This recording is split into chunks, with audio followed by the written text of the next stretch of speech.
Bonsoir à toutes et à tous et bienvenue sur Télé Djibouti dans cette nouvelle édition de votre journal de 22 heures. Voici tout de suite les titres de l'actualité.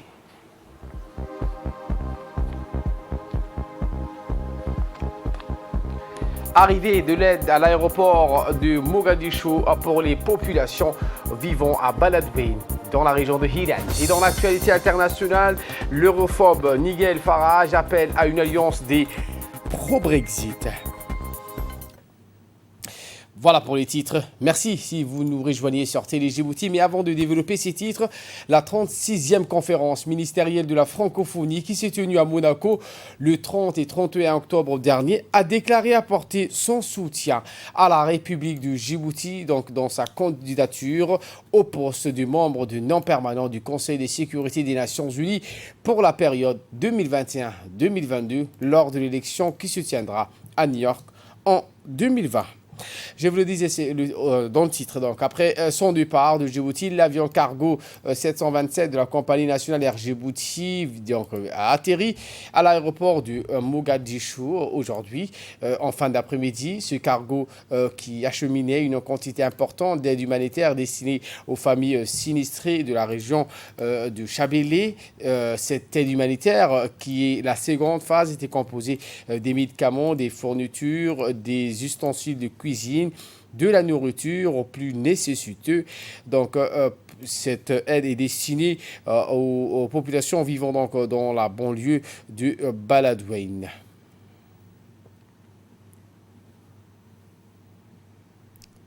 Autre actualité de ce 22 heures, le ministre du Transport et des Équipements, Moussa Mohamed Ahmed, a reçu dans son bureau l'ambassadeur de l'Égypte accrédité à Djibouti, Dr Mohamed Mustafa Orfi. L'objectif de la réunion était avant tout d'examiner les relations existantes entre la République de Djibouti et l'Égypte dans le domaine du transport. Le ministre, lors de cet entretien, a soulevé l'importance que revêt la coopération entre Djibouti et l'Égypte dans le domaine des transports.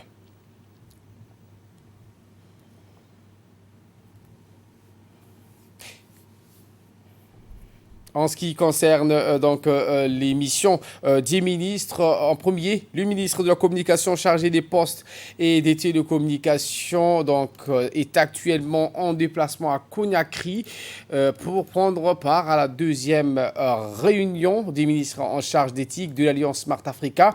La rencontre de très haut niveau a vu la participation effective et fructueuse des décideurs, dont des ministres en charge des télécommunications, des pays membres de l'Alliance Smart Africa, des responsables de régulation et des organisations internationales.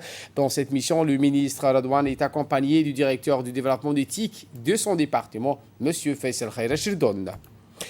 Et le ministre de l'Énergie chargé des ressources naturelles, Younis Ali Guidi, a participé dans ce week-end à la séance plénière de la deuxième Assemblée générale de l'Alliance solaire internationale tenue à l'hôtel Ashok de New Delhi, en Inde. Quelques 4000 délégués des pays membres de cette institution ont pris part aux discussions des points à l'ordre du jour, notamment les bilans et les perspectives de cette organisation, mais aussi les amendements soumis au comité permanent lors des réunions des points focaux. Et la ministre de la Femme et de la Famille a assisté ce 31 octobre à Addis Abeba en Éthiopie à la réunion des ministres chargés du genre des États membres de l'Union africaine sur la 4e session du comité spécialisé sur le genre d'autonomisation des femmes. La réunion placée sous le thème « Réaliser les droits des femmes pour un avenir chance égale » a été organisée par la direction Femmes, Genre et Développement de la Commission de l'Union africaine en partenariat avec la Commission économique des Nations Unies et ONU Femmes. Retour à Djibouti où les parlements panafricains ont organisé une conférence internationale ayant pour thème Parlement et sécurité de la sécurité alimentaire au siège de la Chambre des conseillers à Rabat du 31 octobre.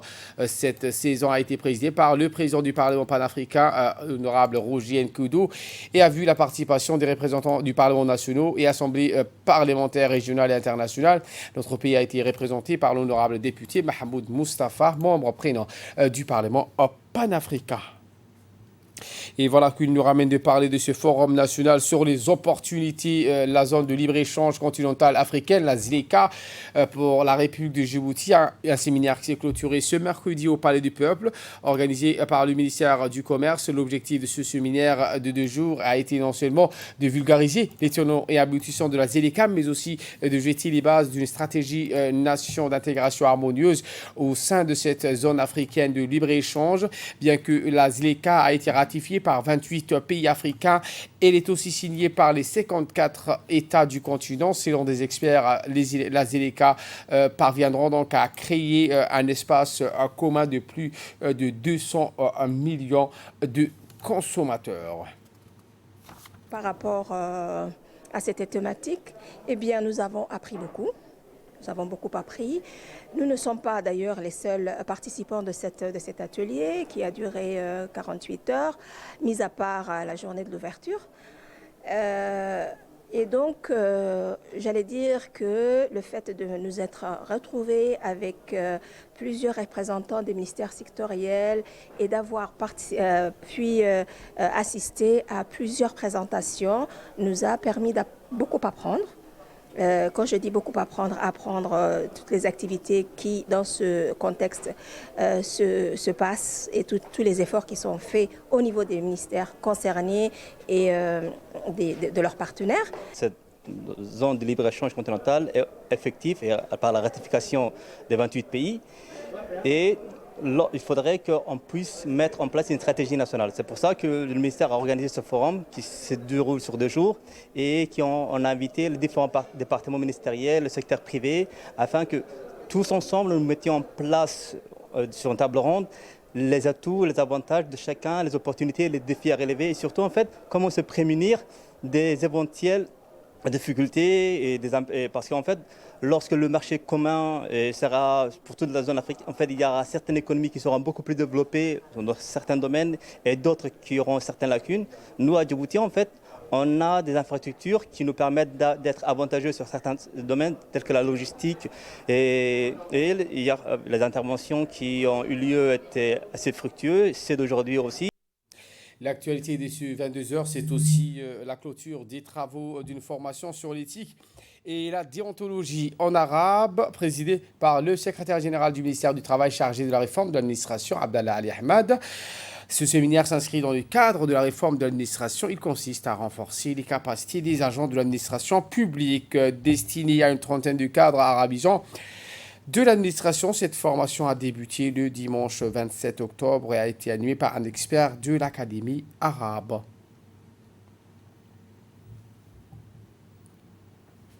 Le secrétaire d'État à la jeunesse et au sport sous son égide, la Fédération djiboutienne du Dakaitou Riyou, a clôturé dans la salle polyvalente du Stade Goulet une formation technique dispensée par Madame Mélanie, une formation riche et très pratique qui a duré une semaine, a rassemblé tous les amoureux de cet art martial en vogue dans notre pays, notamment ceux de la capitale et des régions de l'intérieur.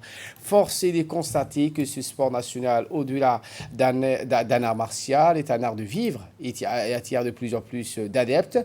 Cette belle cérémonie s'est donc déroulée en présence de la présidente de la Fédération du Dakaitou Riyou, Mme Madania Salah Ali, et le directeur de l'Institut national de formation sportive, Saïd Ali Hussein, ainsi que le comité directif et les membres de la fédération. Après quelques techniques de démonstration exécutées par les stagiaires, cette cérémonie de remise des attestations a pu débuter, des attestations qui leur ouvriront sans doute les portes du succès.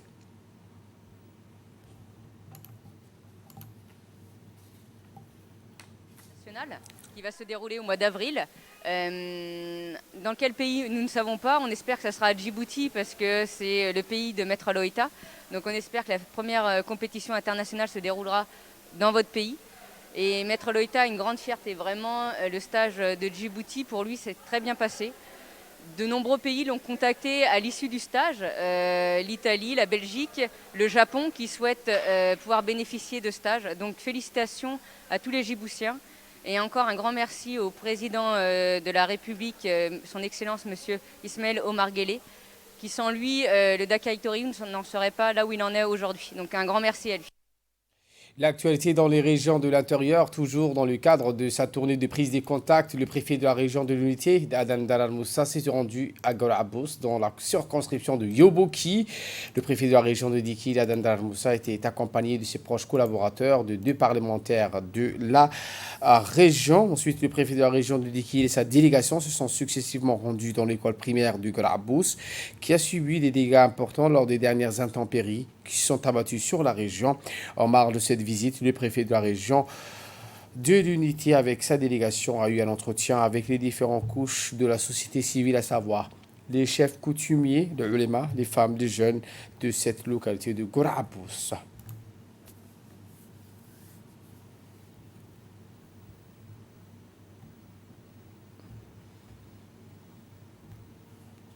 Et de là, nous passons aux nouvelles du monde. Au Soudan, les prêteurs internationaux s'accordent sur les réformes. Le Soudan a convenu d'une feuille de route pour réhabiliter le pays. Explication.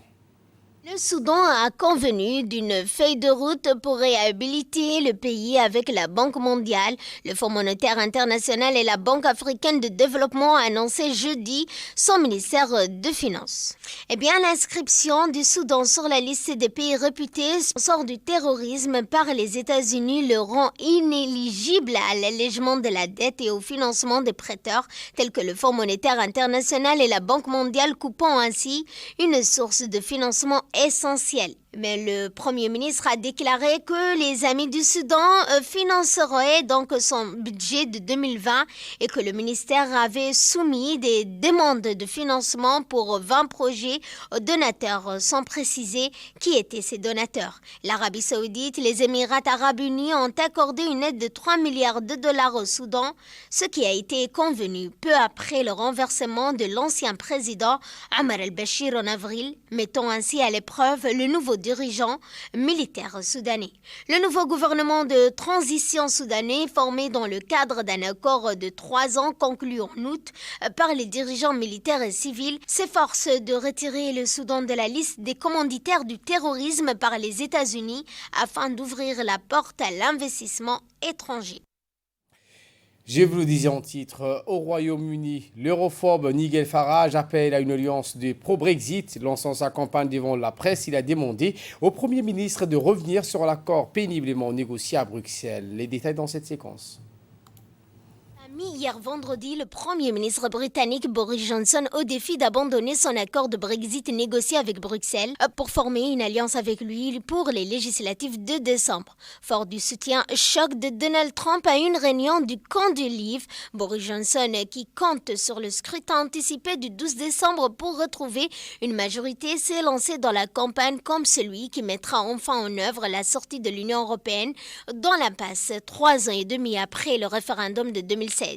Figure de camp du Leave en 2016, Nigel Farage a repliqué avec un coup d'éclat en invitant jeudi Donald Trump dans une émission quotidienne sur la radio LBC. Le président américain ne s'est pas fait prier pour critiquer l'accord de Brexit de Boris Johnson et a appelé à une alliance Johnson-Farage pour les élections. Galvanisé, Farage a annoncé vendredi que son parti du Brexit présenterait des candidats dans chaque circonscription d'Angleterre, d'Écosse et le pays de Galles, à moins que Boris Johnson ne se rapproche de sa ligne dure. Lançant sa campagne devant la presse, il a demandé au Premier ministre de revenir sur l'accord péniblement négocié à Bruxelles en octobre, qui n'est pas un Brexit en échange d'un pacte de non-agression. Il ne présenterait alors que 150 candidats dans des circonscriptions tenues par le Labour, siège que les conservateurs n'ont jamais.